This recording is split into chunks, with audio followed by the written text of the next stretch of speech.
How do I avoid mom energy with my younger employees? I am not op. Original post on Ask a Manager. Trigger warnings. None. How do I avoid mom energy with my younger employees? https www.askamanager.org/2023/04/ How do I avoid mom energy with my younger employees.html. April 24, 2023. I'm a 40-year-old woman managing a team of 10 in a tech company, where several of the team members are 10-15 years younger than I am. How do I avoid mom energy? Specifically, my employee Annie and I met in person for the first time last week at a workshop. In a group session, I got some feedback that I'm too curt in my conversations sometimes. Annie and I sat down together in private and I asked her to fill me in on the details. Like how long it's been going on. I've been stressed the last couple months and was hoping it was related to that. I've been managing her for 2 years and she's been at the company for 5. This is her first job. Since you started, she said. It's like you're my mom. Always checking up on me and scolding me. That baffled me. Because if there's anything I absolutely don't feel like, it's anyone's mom. I don't even feel like I'm in a different generation from those I manage. I don't have kids myself and I certainly don't have maternal feelings towards these colleagues. Although I don't hide my age at work. Someone's gotta represent the mature women of tech. We don't talk about pop culture or generational differences. So I think it must be about the tone. Annie prizes flexibility in when and where she works above all else. Which is fine with me if it doesn't affect her work and I know when I can expect her to be working. Which is where we keep butting heads. Looking back at our chat messages, I do see my tone getting increasingly impatient as I remind her about the same thing for the 5th time. Good morning. I see that you have declined the team meetings for the rest of the week. What's up with that? Quote, good morning. Are you working? If yes, attending meetings is part of that. Unless you are working on something with more priority. In which case I would expect you to say that. If not, I expect an out-of-office blocker on your calendar. So that we know when you are available. Hey, we've talked about this more than once. If you are not actively working during normal working hours, you need to have your status set or an entry in your calendar. X is broken and Joe has been waiting for an answer from you since an hour and a half ago. That's not acceptable. Is this a me problem? A her problem? Or both? Where is the line between manager and mom when giving critical feedback? I'm also pretty sure I heard another employee, Jane, once mumble, yes, mom, at one point. Those are in fact the 2 employees who push against the rules the most, and this one was also in their very first job. Allison's advice has been removed. However, you can still access the link to read it and other comments on the story. Update https www.askamanager.org/2023/06/update How do I avoid mom energy with my younger employees.html, June 21, 2023. I have an update. Buckle up. After the post, I took my concerns to HR, and we agreed to draw up a document with the exact steps that Annie needed to take when she was out of office, outline the consequences, and ask her to sign that she'd read and understood them. As well, I told Annie that I would no longer be reminding her of anything via chat, and instead she should expect consequences should the appropriate steps not be taken when she's out. So far so good. After my meeting with Annie, I sent the document over via email and asked her to have it back to me by the next Wednesday. She missed the deadline, so I put an appointment with me and our HR person on her calendar. Immediately she called me to ask why. When I said it was because she'd missed the deadline, she told me, I only read the document. I didn't read your email. Everyone in this company communicates via chat. You can't expect me to read emails. Insert mind-blown emoji here. As a result, we gave her an official warning during the HR meeting. She found that exceedingly unfair. In her view, any time I'd asked her to stop doing anything, she'd immediately stopped and never done that same thing ever again. Also, it wasn't fair that I hadn't told her about the warning when she'd called me. She then was trying to rule-lawyer the document because one part 1 had outlined wasn't in her contract or the employee guide. HR had to tell her that as her boss. I was also allowed to request her to do things not specifically written down somewhere else.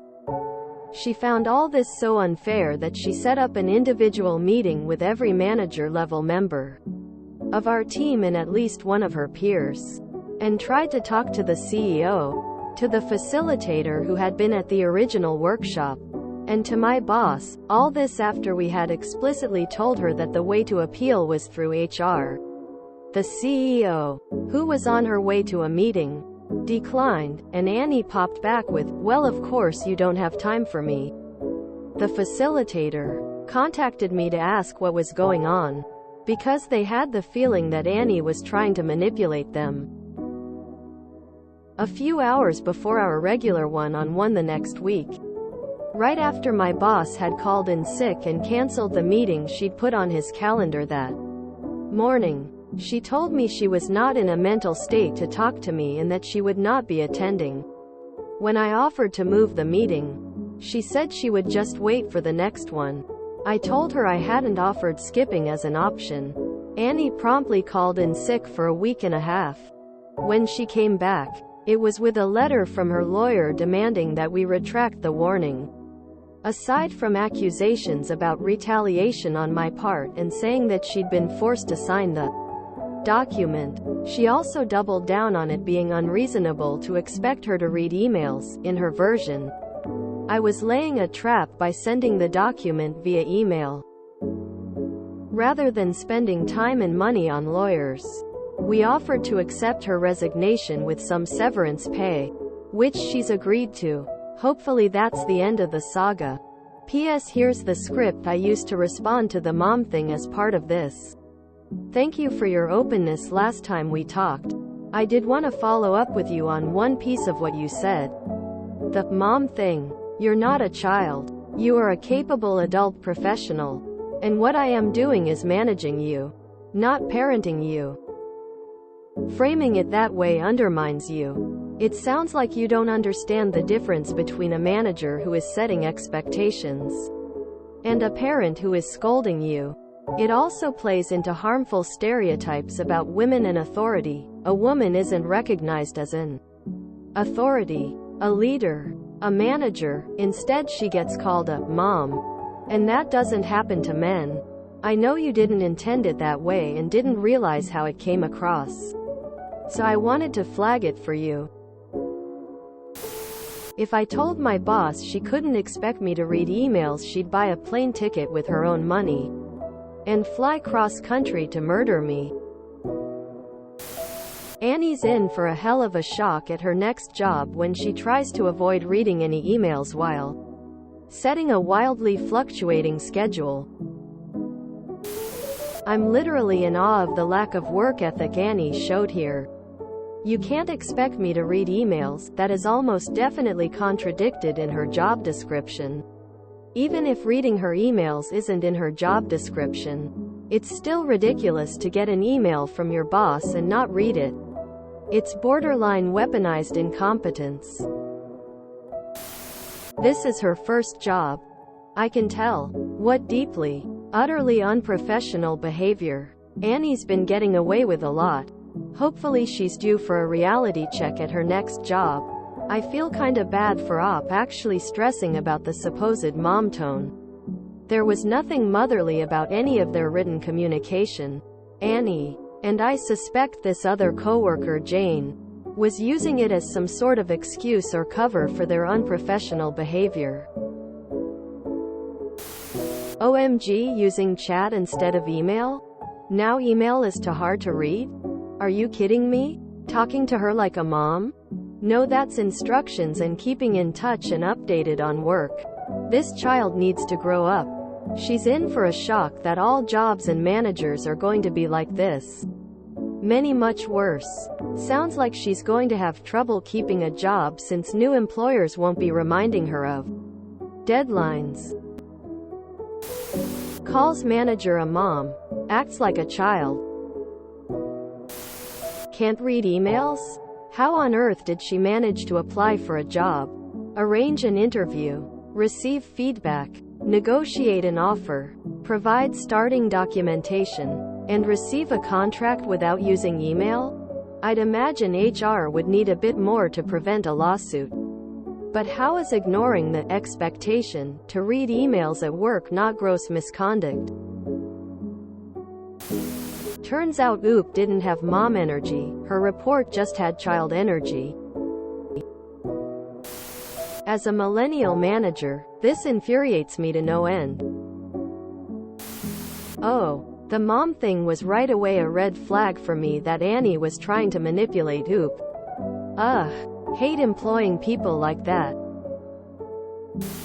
I gotta say, I appreciate that the manager took a second to be introspective and check to see if she was the problem. But she wasn't the problem. And had to find out if Annie was okay. Are you okay, Annie? This isn't mom energy, and Oop ended up so willing to help her team succeed that she was actually being sexist against herself. I run a similar team with similar employees. I do all the same she did. I'm a 40s male. For what it's worth.